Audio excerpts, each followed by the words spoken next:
नमस्कार साथियों, स्वागत है आपका अपने YouTube चैनल भाषा निकेतन में। साथियों, हिंदी भाषा एवं साहित्य का वस्तुनिष्ठ इतिहास जो सरस्वती पांडे और गोविंद पांडे की पुस्तक है, उससे हम पढ़ रहे हैं। उसमें आज हम शुरू करेंगे भक्तिकाल, और अभी तक हम आधुनिक काल को पढ़ रहे थे। तो साथियों, भक्तिकाल में हम आज पूर्व पीढ़ी शुरू करेंगे। उसके बाद जो भी है निर्गुण भक्ति शाखा, सगुण भक्ति शाखा, उसमें निर्गुण में भी ज्ञानात्मक है ना, ज्ञान मार्गी, प्रेम मार्गी, इन सब पर बारी बारी से चर्चा करेंगे। तो साथियों, चलिए शुरू करते हैं आज का वीडियो। और आज का वीडियो शुरू करने से पहले चाहेंगे आप हमारे चैनल पर नए हैं तो उसे सब्सक्राइब कर लें, और वीडियो पसंद आए तो उसे लाइक भी करें। तो साथियों, भक्तिकाल में हम देखते हैं क्या है। देखिए, पूर्व पीठिका में हम पढ़ेंगे कि मोनियर विलियम्स के अनुसार भक्ति शब्द की व्युत्पत्ति भज धातु से हुई है। किस धातु से? भज। ठीक है, याद रखना है। मोनियर विलियम्स के अनुसार है भक्ति शब्द का सर्वप्रथम उल्लेख श्वेतर उपनिषद में मिलता है। श्वेतर उपनिषद में भक्ति शब्द का सर्वप्रथम उल्लेख मिलता है। भक्ति आंदोलन के उदय के संबंध में कुछ विद्वानों का अभी मत निम्नलिखित है। गिरियर्सन कहते हैं ईसाइयत की देन है आपका भक्ति आंदोलन। आचार्य रामचंद्र शुक्ल कहते हैं इस्लामी आक्रमण की प्रतिक्रिया है। हजारी प्रसाद द्विवेदी कहते हैं भारतीय चिंतन धारा का स्वाभाविक विकास है।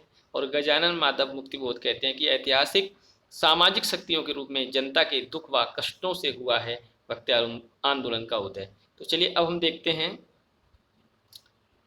और रामविलास शर्मा के अनुसार इसमें भक्ति आंदोलन एक जातीय और जनवादी आंदोलन है, ये रामविलास शर्मा जी कहते हैं। चलिए देखते हैं। हमारा अगला बिंदु है कि भक्ति आंदोलन के उद्गम स्थल के संबंध में कुछ विद्वानों के मत निम्न हैं कि भक्ति का जो सोता दक्षिण की ओर धीरे धीरे उत्तर भारत की ओर पहले से ही आ रहा था, उसे राजनीतिक परिवर्तन के कारण शून्य पड़ते हुए जनता के हृदय क्षेत्र में फैलने के लिए पूरा स्थान मिला। रामचंद्र शुक्ल, भक्ति द्राविड़ उपजो लाए रामानंद, है ना, ये प्रगट किया कबीर ने 7 दीप 9 खंड। ये कबीरदास जी कहते हैं कि भक्ति द्राविड़ उपजो, द्रविड़ों ने उपजा है, लाए रामानंद, प्रगट किया कबीर ने 7 दीप 9 खंड। और उत्पन्ना द्राविड़े सह वृद्धि कर्नाटके गता क्वचित्व क्वचिन्म महाराष्ट्रे गुर्जरे चीणात गता। श्रीमद् भागवत में ऐसा लिखा है। अब आचार्य शुक्ल ने दक्षिण में भक्ति का उद्भव स्वीकार किया है। भक्ति आंदोलन के संबंध में विभिन्न विद्वानों के कथन निम्नलिखित हैं। देखिए, पहला कथन ये हम देखते हैं किसका है। बिजली की चमक के समान अचानक समस्त पुराने धार्मिक मतों के अंधकार के ऊपर एक नई बात दिखाई दी। कोई हिंदू यह नहीं जानता कि यह बात कहाँ से आई, और कोई भी इसके प्रादुर्भाव का कारण निश्चित नहीं कर सकता। गियर्सन, ये कहानी किसकी है? गियर्सन की है। देश में मुसलमानों का राज्य प्रतिष्ठित हो जाने पर हिंदू जनता के हृदय में गर्व और उत्साह के लिए वह अवकाश न रह गया। उसके सामने ही उसके देव मंदिर गिराए जाते थे, देव मूर्तियां तोड़ी जाती थीं और पूज्य पुरुषों का अपमान होता था, और वे कुछ भी न कर सकते थे। ऐसी दशा में अपनी वीरता के गीत ना तो वो गा ही सकते थे, और ना बिना लज्जित हुए सुन ही सकते थे। आगे चलकर जब मुस्लिम साम्राज्य दूर तक स्थापित हो गया, तब परस्पर लड़ने वाले स्वतंत्र राज्य भी नहीं रह गए। इतने भारी राजनीति उलटफेर के पीछे हिंदू जन समुदाय पर बहुत दिनों तक उदासी सी छाई रही। अपने पौरुष से हताशा जाति के लिए भगवान की शक्ति और करुणा की ओर ध्यान ले जाने के अतिरिक्त दूसरा मार्ग ही क्या था। ये रामचंद्र शुक्ल की पंक्तियां हैं। अगला है कि हजारी प्रसाद द्विवेदी की हैं कि लेकिन जोर देकर कहना चाहता हूं कि अगर इस्लाम नहीं आया होता तो भी इस साहित्य का बाहर आना वैसा ही होता जैसा आज है। अब है मलेच्छा क्रांतेषु देशेषु पौपैकनिल एषु च सत्पीड़ा व्यग्र लोकेषु कृष्ण एव गति मर्म। तो बल्लभाचार्य की कृष्ण नामाश्रय स्त्रोत से है। जॉर्ज गियर्सन ने भक्तिकाल को हिंदी साहित्य का स्वर्ण युग कहा है। स्वर्ण युग भक्तिकाल को जॉर्ज गियर्सन ने कहा है। रामविलास शर्मा ने भक्तिकाल को लोक जागरण काल नाम दिया है। और आचार्य हजारी प्रसाद द्विवेदी ने भक्ति आंदोलन को लोक जागरण की संज्ञा दी है। तो साथियों, अब हम बात करेंगे निर्गुण धारा, और निर्गुण धारा में भी ज्ञानाश्रयी शाखा। निर्गुण धारा के ज्ञानाश्रयी शाखा को विद्वान ने कई नाम दिए हैं। तो समझते हैं किस किस धारा, मतलब इस निर्गुण धारा को क्या क्या नाम दिए हैं। रामचंद्र शुक्ल ने ज्ञानाश्रयी शाखा, हजारी प्रसाद द्विवेदी ने निर्गुण भक्ति, राम कुमार वर्मा ने संत काव्य, परशुराम चतुर्वेदी ने संत काव्य, गणपति चंद्रगुप्त ने संत काव्य, और संत काव्य धारा के प्रथम कवि और प्रस्तुता निम्नलिखित हैं। देखिए, आचार्य रामचंद्र शुक्ल के अनुसार संत काव्य की धारा के प्रथम कवि कबीरदास हैं, हजारी प्रसाद द्विवेदी के अनुसार भी कबीरदास हैं, गणपति चंद्रगुप्त के अनुसार नामदेव हैं, राम कुमार वर्मा के अनुसार नामदेव हैं, और राम स्वरूप चतुर्वेदी के अनुसार भी कबीरदास हैं। तो कबीरदास को संत काव्य धारा का प्रथम कवि आचार्य रामचंद्र शुक्ल मानते हैं, हजारी प्रसाद द्विवेदी मानते हैं और राम स्वरूप वर्मा मानते हैं, लेकिन गणपति चंद्रगुप्त और राम कुमार वर्मा नामदेव जी को मानते हैं। चलिए देखते हैं अगला हमारा बिंदु क्या है। रामचंद्र शुक्ल ने लिखा निर्गुण मार्ग के निर्दिष्ट प्रवर्तक कबीरदास ही थे। हिंदी में भक्ति साहित्य की परंपरा प्रवर्तन नामदेव ने किया। महाराष्ट्र के संत परंपरा के आदि कवि मुकुंदराज को माना जाता है। उन्होंने सन 1190 ईस्वी में मराठी का पहला काव्य ग्रंथ विवेक सिंधु लिखा। महाराष्ट्र के महानुभाव और वारकरी नामक दो संप्रदाय प्रचलित थे। महानुभाव और वारकरी दो संप्रदाय प्रचलित थे। महानुभाव संप्रदाय के प्रवर्तक चक्रधर और वारकरी संप्रदाय के मूल प्रवर्तक संत पुंडलिक माने जाते हैं, किंतु ऐतिहासिक दृष्टि से वारकरी संप्रदाय के प्रथम उन्नायक संत ज्ञानेश्वर हैं। महाराष्ट्र के भक्त संत नामदेव का संक्षिप्त परिचय निम्न है। संप्रदाय, जन्म मृत्यु, जाति, गुरु का नाम, रचना मराठी और हिंदी में। देखिए, वारकरी की बात है तो 1135 से 1215 बीच की कहानी है। जाति दर्जी थे, गुरु का नाम विशोबा खेचर, मराठी अभंग और हिंदी इनके गुरु ग्रंथ साहिब में है। नामदेव की हिंदी रचनाओं की भाषा निम्नलिखित है। सगुण भक्ति के पदों की भाषा ब्रज है। निर्गुण पदों की भाषा नाथ पंथियों द्वारा ग्रहित खड़ी बोली या सदुक्कड़ी भाषा है। प्रमुख संत कवियों का संक्षिप्त जीवन वृत्त निम्नवत है। संत कवियों का जीवन वृत्त, देखिए इनकी कहानी क्या है आपको समझ आ जाएगी। देखिए, पहले मैं बात करता हूं रैदास। तो रैदास का जन्म 1388 से 1518 ईस्वी के जन्म और मृत्यु है। जन्म स्थल इनका काशी है रैदास जी का। रैदास जी के गुरु का नाम रामानंद है। रैदास जी यहाँ जाति से चमार थे, इसमें लिखा है। और कबीरदास जी जन्म मृत्यु में 1398 से 1518, जन्म स्थल काशी है कबीरदास जी का। गुरु का नाम रामानंद है और जाति जुलाहा थी और माता इनके नीरुनीमा, किनके? कबीरदास जी के। जम्बनाथ 1451 1523 इनकी मृत्यु है। 1451 में जन्म है। जन्म स्थल नागौर है। बाबा गोरखनाथ इनके गुरु थे और जाति से राजपूत थे। हरिदास निरंजनी 1455 में जन्म है, 1543 में मृत्यु है और डीड़वाण इनका जन्म स्थल है और गुरु का नाम प्रागदास है। अब हम बात करते हैं अन्य संत कवि हैं। गुरु नानक का 1469 में जन्म है, 1538 में मृत्यु। जन्म स्थल गुरु नानक का ननकाना है और जाति खत्री है। माता कालूराम और पिता कालूराम और माता तृप्ता, ये उल्टा लिख गया है। अब सींगा, ये 1519 में जन्म है और 1659 में मृत्यु है। जन्मस्थल खजूर मध्य प्रदेश। मनरंगीर ये गुरु का नाम है और ग्वाला जाति है। लालदास 1540 में जन्म हुआ है, 1648 में मृत्यु है। अलवर गदन चिश्ती इनके गुरु का नाम है और जाति मेव है। दादू दयाल 1544 में जन्म है, 1603 में मृत्यु है। अहमदाबाद जन्म स्थल है। गुरु का नाम वृद्ध भगवान और जाति दुनिया या मोची। मलूकदास 1574 में जन्म है, 1682 मृत्यु। इलाहाबाद में जन्म स्थल है। पुरुषोत्तम गुरु का नाम।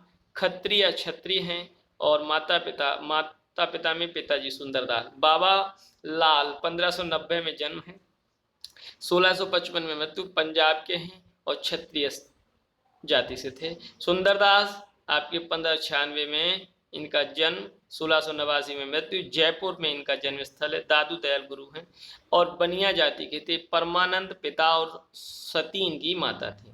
चलिए, ये यहाँ पर हमने जो संत कवि थे उनके जन्म मृत्यु जन्मस्थल गुरु का नाम जाति आदि को समझा। अब हम बात करते हैं अगले बिंदु। डॉक्टर बच्चन सिंह ने लिखा है हिंदी भक्ति काव्य का प्रथम क्रांतिकारी पुरस्कर्ता कबीर हैं और मुसलमानों के अनुसार कबीर के गुरु का नाम सूफी फकीर शेख तकी था। ये सिकंदर लोदी के पीर गुरु थे। कबीर की वाणी का संग्रह उनके शिष्य धर्मदास ने बीजक नाम से सन 1464 ईस्वी में किया और बीजक के 3 भाग किए हैं, रमैनी, शबद और साखी। कबीर की रचनाओं में प्रयुक्त छंद एवं भाषा निम्न है। रमैनी ये रामायण अर्थ है इसका, प्रयुक्त छंद चौपाई दोहा है, ब्रजभाषा और पूर्व बोली है। शबद शब्द अर्थ है इसका, गेय पद है, ब्रजभाषा और पूर्वी बोली है। और साखी में साक्षी और दोहा इसका प्रयुक्त छंद है, राजस्थानी पंजाबी मिली खड़ी बोली है। चलिए देखते हैं अगला बिंदु। कबीरदास जी की भाषा को पंचमेल खिचड़ी सदुक्कड़ी आदि नाम से अभिहित किया जाता है। चलिए अगला बिंदु है हमारा, आचार्य हजारी प्रसाद द्विवेदी ने कबीर को भाषा का डिटेक्टर कहा है। आचार्य हजारी प्रसाद द्विवेदी ने, इतना याद रखना। आचार्य रामचंद्र शुक्ल के अनुसार कबीर की वचनावली की सबसे प्राचीन प्रति सन 1512 ईस्वी में लिखी गई है। कबीरदास के भाषा के संबंध में विद्वानों ने निम्नलिखित मत प्रस्तुत किए। श्याम सुंदर दास कहते हैं कि पंचमेल खिचड़ी, रामचंद्र शुक्ल कहते हैं सदुक्कड़ी और हजारी प्रसाद द्विवेदी इनको भाषा के डिटेक्टर बताते हैं। अगला, कबीर की वाणियों का सबसे पुराना नमूना गुरु ग्रंथ साहिब में मिलता है। कबीर के संबंध में महत्वपूर्ण कथन निम्नवत हैं। इसमें कोई संदेह नहीं कि कबीर ने ठीक मौके पर जनता के उस बड़े भाग को संभाला जो नाथपंथियों के प्रभाव से प्रेम भाव और भक्ति रस के शून्य शुष्क पड़ता जा रहा था। ये कौन कहते हैं? रामचंद्र शुक्ल जी कहते हैं। अगला बिंदु पढ़ते हैं साथियों। उन्होंने भारतीय ब्रह्मवाद के साथ सूफियों के भावात्मक रहस्यवाद और हठ योगियों के साधनात्मक रहस्यवाद और वैष्णवों के अहिंसात्मक तथा प्रपत्तिवाद का मेल करके अपना पंथ खड़ा किया, रामचंद्र शुक्ल जी कहते हैं। और भाषा बहुत परिष्कृत और परमार्जित न होने पर भी कबीर की उक्तियों में कहीं कहीं विलक्षण और प्रभाव और चमत्कार है। प्रतिभा उनमें बड़ी प्रखर थी, इसमें संदेह नहीं है। रामचंद्र शुक्ल के ये तीनों कथन रामचंद्र शुक्ल के हैं। अगला बिंदु है, कबीरदास की मृत्यु मगहर में हुई थी। कबीर की पत्नी का नाम लोई तथा पुत्र पुत्री का नाम कमाल तथा कमाली था। संत रैदास, रविदास, मीराबाई और उदय के गुरु माने जाते हैं। रैदास के 40 पद गुरु ग्रंथ साहिब में संकलित हैं। गुरु नानक देव सिख संप्रदाय के मूल प्रवर्तक एवं आदि गुरु थे। गुरु नानक देव की पत्नी का नाम सुलक्षणी तथा उनके 2 पुत्र थे, श्रीचंद और लक्ष्मी चंद। गुरु नानक देव की प्रमुख रचनाएं जपुजी, आसदीवार, रहीरास और सोहिला गुरु ग्रंथ साहिब में संकलित हैं। जपुजी नामक दर्शन का सार तत्व है। नसीहत नामा नानक देव की महत्वपूर्ण रचना है। प्रमुख संत कवियों से संबंधित प्रसिद्ध स्थल एवं निम्नलिखित हैं, समझिएगा। अब यह है सम्राथल समाधि स्थल जम्बनाथ की है। अलखदरीवा ये सत्संग स्थल है दादू दयाल का। बाबा नाल का शैल बड़ौदा बाबा बल्लाल। और मगहर मृत्यु स्थल है कबीरदास का। सांगनेर मृत्यु स्थल है सुंदरदास का। भराने राजस्थान मृत्यु स्थल है दादू दयाल का। और द्वारका मृत्यु स्थल है मीराबाई का। संत कवियों द्वारा प्रवर्तित संप्रदाय मुख्य केंद्र और उनके प्रमुख शिष्य इस प्रकार हैं। देखिए, कबीर पंथ प्रवर्तक कबीर हैं, केंद्र काशी है और शिष्य धर्मदास। सिख प्रवर्तक गुरु नानक हैं, केंद्र पंजाब। उदासी प्रवर्तक श्रीचंद हैं। विष्णुई जम्बनाथ प्रवर्तक हैं, केंद्र बीकानेर। और शिष्य थे हावली पापजी, लोहा पागल, दत्तनाथ और मालदेव। निरंजनी संप्रदाय के प्रवर्तक हरिदास निरंजनी, केंद्र डीडवाड़ा। और शिष्य थे नारायण दास और रूपदास। लाल पंथ के लालदास थे प्रवर्तक और केंद्र था अलवर। दादू पंथ के दादू दयाल प्रवर्तक थे, केंद्र था राजस्थान। शिष्य थे रज्जब, सुंदरदास, प्रागदास और जनगोपाल। बाबा लाली के प्रवर्तक थे बाबा लाल, केंद्र था गुरदासपुर। बाबरी के प्रवर्तक बाबरी साहिबा और सत्यनाशी के प्रवर्तक जगजीवन दास नरलोन इनका केंद्र था। और गोविंद साहब और भीखा साहब ये इनके शिष्य थे। साधो संप्रदाय के वीर भानु प्रवर्तक और फरुखाबाद इसका केंद्र था। देखते हैं अगला बिंदु हमारा क्या है। दादू दयाल के संप्रदाय को ब्रह्म संप्रदाय या पर ब्रह्म संप्रदाय के नाम से भी जाना जाता है। निरंजनी संप्रदाय उड़ीसा में प्रचलित है। दादू पंथ के उत्तराधिकारी दादू के पुत्र गरीबदास तथा मिस्कीन दास थे। कबीरदास के उत्तराधिकारी कमाल व धर्मदास थे। प्रमुख संत कवियों द्वारा रचित ग्रंथ एवं भाषा इस प्रकार है। संत कवि, पुस्तक एवं भाषा। देखिए हरिदास निरंजनी। पुस्तक एवं भाषा देखिए, पुस्तक अष्टपदी योग ग्रंथ, ब्रह्मस्तुति, हंस प्रबोध ग्रंथ, निरपक्ष मूल ग्रंथ, पूजा योग ग्रंथ, समाधि योग ग्रंथ, संग्राम योग ग्रंथ और भाषा सरल ब्रजभाषा। सिंगा जी की बात है तो सिंगा जी का दृढ़ उपदेश पहली पुस्तक, सिंगा जी का आत्मबोध, सिंगा जी का दोषबोध, सिंगा जी का नरद, सिंगा जी का शरद, सिंगा जी की वाणी, सिंगा जी की वाणी बली, सिंगा जी का सातवार, सिंगा जी की 15 तिथि, सिंगा जी की 12 मासी, सिंगा जी का भजन। और ये निमाड़ी भाषा क्या है, निमाड़ी। अब बात करते हैं दादू दयाल। दादू दयाल की बात करेंगे तो हरडेवानी, अंगबधु, काया बोली ये भाषा है राजस्थानी खड़ी बोली मिश्रित ब्रज। मलुकदास की रतन खान, ज्ञानबोध, ज्ञान परोक्षी अवधि भाषा है में लिखे गए हैं तीनों। भक्त बच्छावली, भक्ति विवेक, 12 माशा, 12 खड़ी, रामावतार लीला, ब्रज लीला, ध्रुवचरित, सुख सागर शब्द और ये सब ब्रज भाषा में है। तो 3 रचनाएं अवधि में हैं और आपकी लगभग 8 रचनाएं ब्रज भाषा में हैं। बाबा लाल की असरारे मार्फत और नादिरु त्रिकात ये सब आपका 2 रचनाएं हैं। सुंदरदास ज्ञान समुद्र, सुंदर विलास ये आपकी भाषा परिष्कृत ब्रजभाषा है। रज्जब की सवंगी है। गुरु अर्जुन सिंह की सुखमणि, 52 अखरी, 12 मासा भाषा ब्रजभाषा। निपट निरंजन आपके शांत सरसी और निरंजन संग्रह ये हैं पुस्तक। और अक्षर अनन्य, राजयोग, विज्ञान योग, ध्यान योग, सिद्धांत बोध, विवेक दीपिका, ब्रह्म ज्ञान और अनन्य प्रकाश ये आपके अक्षर अनन्य की हैं। अब हम देखते हैं अगला बिंदु। दादू दयाल की वाणियों का सर्वप्रथम संपादन उनके 2 शिष्य संतदास और जगन्नाथ दास ने हरडे वाणी शीर्षक से किया था। पुनः रज्जम ने बंधु शीर्षक से इसका संपादन किया। बाबा लालकृत असरारी मार्फत में उनका और दाराशिकों का वार्तालाप संग्रहित है। अब देखते हैं हम अगला बिंदु। बाबा लाल के विचारों का संग्रह आपका किसमें मिलता है, आदि त्रिकात, नारी त्रिकात पुस्तक है उसमें। हिंदी के अन्य प्रमुख संत कवि एवं निम्नलिखित हैं। देखिए धर्मदास, जन्म मृत्यु का इनका पता नहीं है, जन्मस्थल बादोगढ़ है और गुरु का नाम कबीरदास है, जाति बनिया। धन्ना 1415 में इनका जन्म दिखाते हैं।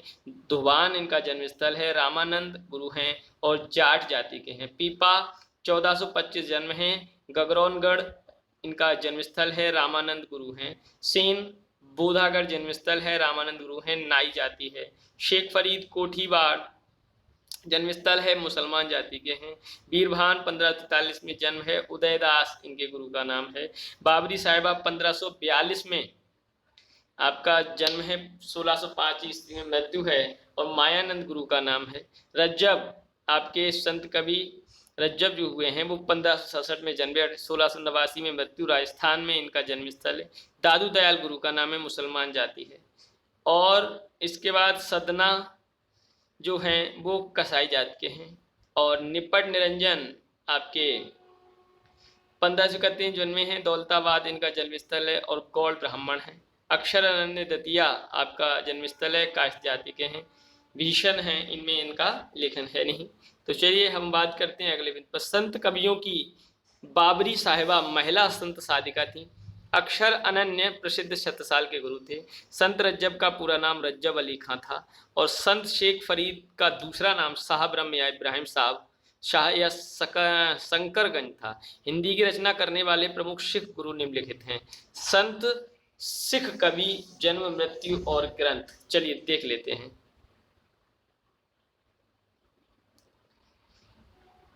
इसमें संत कवि हैं गुरु अंगद, जन्म मृत्यु है 1504 में जन्म है, 1552 मृत्यु है। ग्रंथ है आदि ग्रंथ साहब में कुछ श्लोक हैं। और गुरु अमरदास 1479 में जन्मे हैं, 1574 में इनका मृत्यु है, तीसरे गुरु हैं। गुरु ग्रंथ साहब में संकलित हैं। गुरु रामदास 1514 में जन्मे हैं, 1581 में मृत्यु है, चौथे गुरु हैं। आदि ग्रंथ के चौथे महिला में संकलित हैं। गुरु अर्जुन देव 1563 में जन्म है, 1606 में मृत्यु है, 5वें गुरु हैं। आदि ग्रंथ के 5वें महिला में संग्रहित हैं। गुरु तेग बहादुर सिंह 1622 में जन्मे हैं, 1675 में मृत्यु है। और नौवें गुरु हैं, नौवें महिला में संकलित हैं। गुरु गोविंद सिंह 1664 में जन्मे हैं, 1718 से मृत्यु है। अंतिम गुरु हैं और एक चंडी चरित और विचित्र नाटक इनकी कृतियां हैं, ग्रंथ हैं। ठीक है, अब संत कवियों के महत्वपूर्ण काव्य पंक्तियां, इन पर हम चर्चा साथियों कल अगली वीडियो में करेंगे। तो आज हम भक्तिकाल से निर्गुण ज्ञानाश्री या ज्ञान मार्गी शाखा को हमने आज पढ़ा, और कल हम आगे ज्ञान आश्रय या ज्ञान मार्गी शाखा के जो कवि हैं उनकी पंक्तियां कौन कौन सी परीक्षा में पूछी जाती हैं उन सभी पर चर्चा करेंगे। तो साथियों आपको वीडियो कैसा लगा कमेंट सेक्शन में बताइएगा। वीडियो पसंद आई है तो लाइक करें, शेयर करें, और साथियों आप हमारे चैनल पर नए हैं तो हमारा चैनल भाषा निकेतन एक अधिगम केंद्र को सब्सक्राइब करें।